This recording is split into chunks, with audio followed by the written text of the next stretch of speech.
Hello everyone, ఆంధ్రప్రదేశ్లో TET పరీక్షలకు సంబంధించి రెస్పాన్స్ షీట్స్ మరియు పేపర్స్ తాలూకా కీస్ కూడా అందుబాటులో ఉన్నాయి. ఓకే, అఫీషియల్ వెబ్సైట్లో ఈ రెస్పాన్స్ షీట్స్ని మీరు డౌన్లోడ్ చేసుకొని మీ యొక్క మార్క్స్ని అంచనా వేయచ్చు.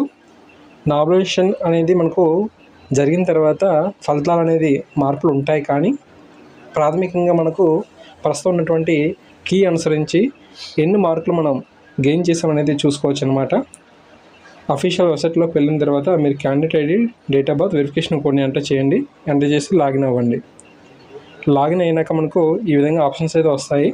ఇదివరకు మీరు హాల్ టికెట్స్ డౌన్లోడ్ చేసుకున్న కింద మనకు రెస్పాన్స్ షీట్ డౌన్లోడ్ అని చెప్పి ఒక ఆప్షన్ అయితే ఉంటుంది. దాన్ని మీరు క్లిక్ చేసిన తర్వాత మీ యొక్క రెస్పాన్స్ షీట్ అనేది కనిపించడం జరుగుతుంది. ఇక్కడ ప్రశ్న మరియు దాని యొక్క సమాధానం అనేది మనం ఇంపిక్ చేసుకున్నది ఉంటుంది. అలాగే కీ ప్రకారంగా వాళ్ళు ఏదైతే సమాధానం ఇచ్చారో అని కూడా చూసుకోవచ్చు. దీని విధంగా మనకు కౌంట్ అనేది చేసుకోవచ్చు అనమాట, స్కోర్ అనేది.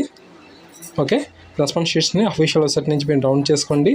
నామినేషన్ అయిన తర్వాత మాత్రమే మనకు అఫీషియల్గా ఫలితాలు అయితే వస్తాయి. కాబట్టి ప్రస్తుతం మీరు ఏదైతే వారు కీ అయితే అందించారో ఆ కీకి అనుగుణంగా ఎంతవరకు స్కోర్ అనేది చేశారనేది మీరు అవగాహన చేసుకోవచ్చు. ఓకేనా? Thanks for watching this video.